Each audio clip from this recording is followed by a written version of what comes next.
Hey, it's Checkmate, and let's play Die in the Dungeon. We'll go ahead and boot up Save Profile 2 and start a new run. Now that the full release is out, I want to start a new Let's Play series. We're not doing any testing, we're not doing any crazy challenges, we're just going to play the game and enjoy it. So we'll start off with no level Cinder, the Forgotten Knight, with a default Hidden Ace, and see what we have in store.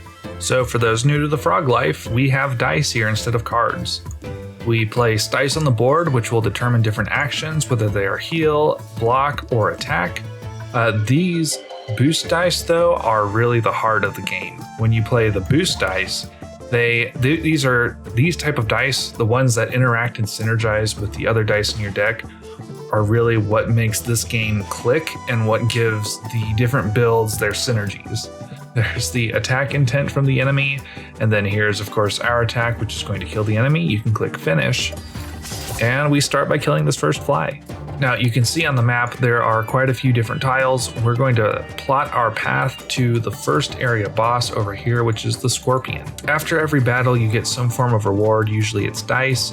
In this case we'll take the terrain die because that's going to be a pretty powerful type of die that we'll build around. Kill the fly in one hit, but we'll take damage. So hopefully, okay, no, we did not get to play our heal die, so we'll just stall one turn, block the damage that's incoming, and then do what we can to heal back up. Hopefully get another boost die, just like that.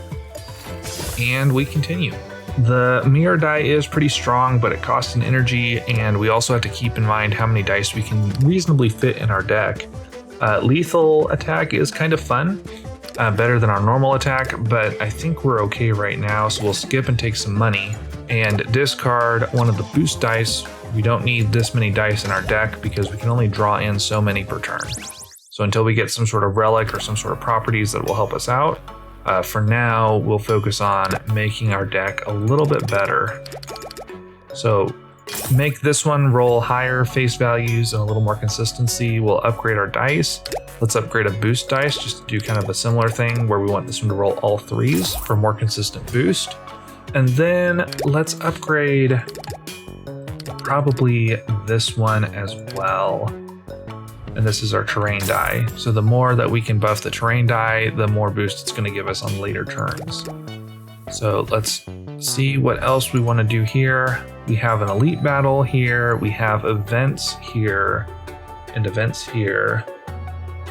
And we have another discard tile, which those are really powerful for managing the deck. Oh, perfect. Okay, so this is an event. We will try not to make a sound because this terrifying thing, this grotesque abomination has... So we'll do this to get a hollow property, which we'll place on our D8 splash attack. You can see this one costs 2 energy points to play. If we put hollow on it, it will only cost 1. So that's going to have an immediate payoff because of the amount of dice that we can play has increased dramatically. So we can do 3 of these dice. We'll take 1 damage by doing this, but that's okay because our terrain spot here is going to create a boost value on the board that will be very strong. In fact, we could kill him in 1 turn, but I would really prefer, let's get him low. Would really prefer to heal up. So we'll do that, place those down, place all the dice down. Very good. All right, we have a close boost, which this one is pretty exciting. It is a D8. It's a matter of picking out which cool dice to add to our build without sacrificing like our ability to draw and our ability to play dice because we only have so many energy points that we can use. It's not really the smart thing to do, but it's the fun thing to do. I've been petitioning the devs to give me hashtag all the dice all the time, so I might as well take all the dice all the time. Right, and then for going into wave 2, we're going to play our terrain die there and just set ourselves up for a really big boost spot right here on the board. Thankfully that wasn't blocked by this ant. Can I have a block die, please? There we go. So this is why having a managed deck size is so important. We do get a little bit of draw every turn with our Hidden Ace relic, but not enough to draw in like if we had twice as many dice as we do now. Providential Vial, we'll take that relic for free. Nice uncommon relic. And And then we will spend money to put hollow on something. Probably this boost die, or probably this terrain die, actually. We always want to play the terrain die. And then we'll pare down our deck a little more. Let's get rid of this boost dice, and then we'll remove the glass from this boost die. So we need to do a little bit of attack for this blug, because the narcissist modifier otherwise will cause him to increase the amount of attacks that he does, which is not what you want. Let's draw in, here we go, draw this in, and then we could really do better. 4, that's pretty good. So that's a pretty good boost, and we can actually just one hit kill them now. Boosted is a good potion. I like the boosted modifier, we'll take that. These are all D8s this event, but we'll take a look at them instead. Okay, here we go. All right, this one, hollow close boost D8, that's what we wanted. With the normal boost dice, you run out of spaces on the board to place, but the close boosts allows you to go higher than like 4 spots, which is the maximum spaces away on Cinder's board. So that's why they're so good. But man, hollow right there for free. You probably can't beat the trickster. The problem is it costs so much energy. 2 energy and faulty, so we can't modify it. We can't put hollow on it later. We might just go with it though. Providential Vial guarantees us to roll the highest face. So let's take advantage of that. It'll roll the 6 if it gets pulled that first turn. Oh, okay. Elite Battle. All right. Yeah, we just need to block everything. Save our potion if we can help it. Yeah, that just takes so much energy. We can't really play anything else. We'll draw in our block, and then we'll also play our terrain spot. So we'll get a little bit of terrain on the board. That's good. So we have a new wave 2 for the Red Hood. Just an elite battle. Put a block out because we definitely don't want to be taking damage by the Red Hood. If we can help it at all. Let's place our train spot there, because I'm hoping to set up a good boosted spot for the mirror die. Perfect. Big damage. Mirror die, terrain dice, those are some of the strongest dice in the game, and you get them right in the first run, so it's really nice. Caffeinated feline could be fun, random enemy damage, but I think the Joker is probably what we need. We don't have enough money to buy anything, so I just hope for some good free samples, like a free flash. Yes, I'll take that. Put it right there on the terrain spot. So this is shaping up really nicely. We're getting a lot of good things here. Just with the basic dice you can get in Area 1, our build is already starting to shape up. Here is the power of flash and terrain. I'm gonna put a die right here, so let's actually, we're gonna put the mirror die right there. So we place this here, prop these off. There we go. Nice big spot. 54. So this is actually the best because it takes advantage of both exposed spots now that we've stunned the scorpion. Do that, take a big hit out of him. Perfect. And then we have our flash. Let's re-roll this a little better. Yeah, 6. There we go. So there we go. We have a plus 15 and a times 2. That's 42 all by itself. If we add a mirror die, that more than doubles it. So, or that does double it. What am I talking about? That doubles it. So we're gonna get rid of the scorpion. Very nice. New relic, Merc license. That's pretty good for our things that roll 6s. So I'll probably take that over the Wanderbot helmet. Area damage, area attack is pretty cool. Regen, of course, is great. We might grab the regen die. Regen's super strong. Just need to discard more of our dice. Oh, and boosted, super boosted is really good, but you can't compete with the super ghost potions. We're gonna grab that, save it for the final boss. All right, in Area 2, this gives us a really good opportunity to play some good dice. There we go, just one hit. There's our regen, of course, so regen gives us the regen property, which will heal us up at the end of each turn. Man, they're giving out these hollow close boosts. This one's a 1, 2, 3, 4, 5, 6, 7, 8. Is that good? So unfortunately, these two are on opposite paths, so I can only get to one shred. Draw in this, get a nice boost, play our attack, and then this will stun everyone, which is great because that gives us the opportunity to draw this thing in, roll it up to a 6. Big damage. We even kill this guy with the splash damage. And we'll go here, and this will be a major improvement to our deck. We'll get rid of this little heal die, and we'll remove the glass of that regen die.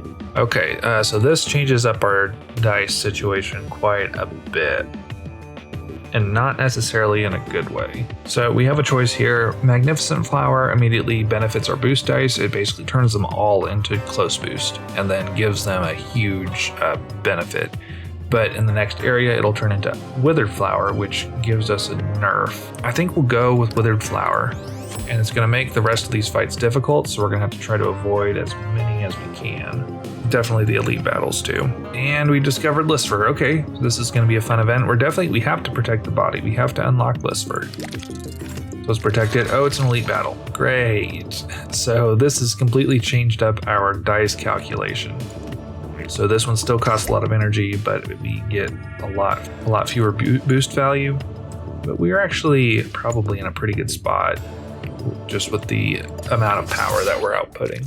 With this mirror die and with this terrain die, we're in a pretty good spot. Let me use up all my reroll trying to get something better. Yeah, we'll just boost up one spot completely. There we go. We're ready for the next phase, which is the beat ball. So he's got the barrier modifier, which means he gets block at the beginning of his turn. And the bulwark modifier, his attack value will be equal to the block value, so similar to the big toll. But adamant modifier, at the end of the turn, it gains +4 boost at the block value if its block value is lower than the player's block value. So that's gonna happen, but that's okay. Because we have a counter for that, which is just large amounts of attack. There we go. Got him. All right, after defeating the last critter, you turn back to examine the Frog Knight more closely. To your surprise, the body and its daggers are now gone. Wonder if that's going to have any impact later on in the series. But the problem with using any more flash is that our mirror is not able to mirror flash dice when they're played, as we just saw with our terrain die. So anything that we put flash on will not actually be able to mirror. We'll take the free sample. We'll put it on the block probably. All right, here is our opportunity to deal some really, really massive damage. Perfect. This is how you defeat the queen bee. So we used our flash terrain along with some honey dice to create a royal jelly. And the royal jelly made a massive boost, which is being boosted again. So this is being boosted ×4 because it's being targeted by this honey and then by this honey that mirrors here. And this is being multiplied ×2. So it takes the already multiplied value and multiplies it again because it's also on a crown spot. So that's some really fortunate placement, and we'll just wipe out the Queen Bee boss in the first turn. Okay, Star Yo-Yo I think is probably best. Building blocks would be really good because of that whole energy thing.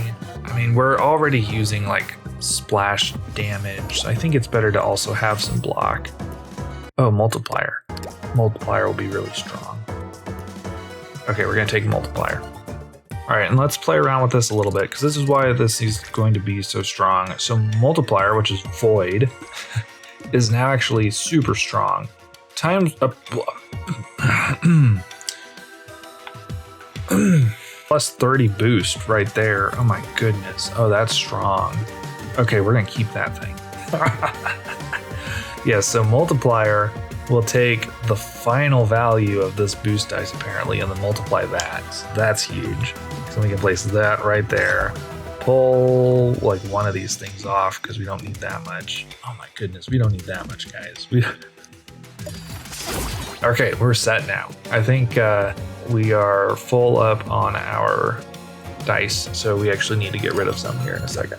Okay, so here's where we make some very difficult decisions. On what, well, not that difficult. Get rid of that, there we go. Difficult decision solved. And we don't need to get rid of properties. Free sample, let's for sure make this. Sure, how about that? Like it's gonna for sure roll 8s on the first turn, so that's good. So we're gonna do a weird thing where we're optimizing it for Providential Vial, but that's okay, that should be okay. 1, 2, 3, 4, 5, 6, 7, 8. We're gonna draw in 7 and we get a free draw from Hidden Ace, so we're gonna be able to pull in all of these dice the first turn. But let's see if we can luck out some good, oh my goodness, good events. This is a good event. We could skip it, but I don't want to get too many things. So then we're gonna take Offensive Mirror, of course. And we're gonna have to unglass it, which means we're probably gonna have to move our way down here, which skips some of the events that I wanted to go to. Obtain the money. Oh, Star Yo-Yo. I love how the RNG just gives you the other relic for free, where it's like, huh, you didn't take it? Well, we'll give it to you anyway. Cheers. Hollow, thank you. That's actually nice. Let's redistribute this. We'll do a little trick here to get a little bit lower, because I probably want 2s. Let's not discard a die, I don't think. 1, 2, 3, 4, 5, 6, 7, 8 with 1 double dip. We should be fine. Take the glass off of that. Push some of this stuff up. Oh. Just play it. Just play it. It's fine. New relic, Blindfold of Rage. Yes, I'll take that. We only have one more fight anyway. There's another Brewmaster. We're gonna go Brewmaster, double Brewmaster, like Super Ghost Potion. We may not even get to actually play our build. Redistribute, of course. I think 2s are what we want. We could go with 1s. 2s will be better. Here we are, the first run of the file already up to the Duke. So let's do a quick build check. Place this, plus 48. Wow. Then we'll place this one here, and in fact, we have an extra draw. We can just draw it back in and play it right there. So that's fun. Then we can play this. This is actually now it costs 0 energy because we have Blindfold of Rage. So we can play so many dice right now. I do like this.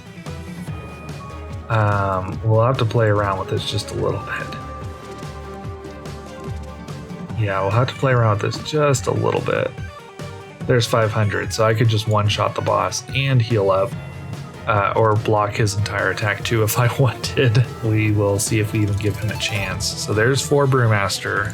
There's 5 Brewmaster, which gives me 13 total Brewmaster because of the way that that all stacks. Plus is going to be 3 plus whatever we roll. That number there is pretty much irrelevant because we're really adding in a 13 to that. So that's going to be like enough to one-shot him. Here we go. Yeah, we just one-shot him with the potion. Deal 20 more damage with 1 hit? I'll say we did. We'll take Reptilian Scales. Very nice. Win 3 battles without receiving any damage? I'll say we did. Take the Holy Potion. Thank you. Win 5 battles without receiving damage? Heck yeah, that's what we did. Defensive Mirror die? Cool. I'll take those. Defeat the Scorpion Rider. I'll take that Communist Manifesto. Win a boss battle without receiving damage. How about all 3 boss battles? So we've unlocked Nira now.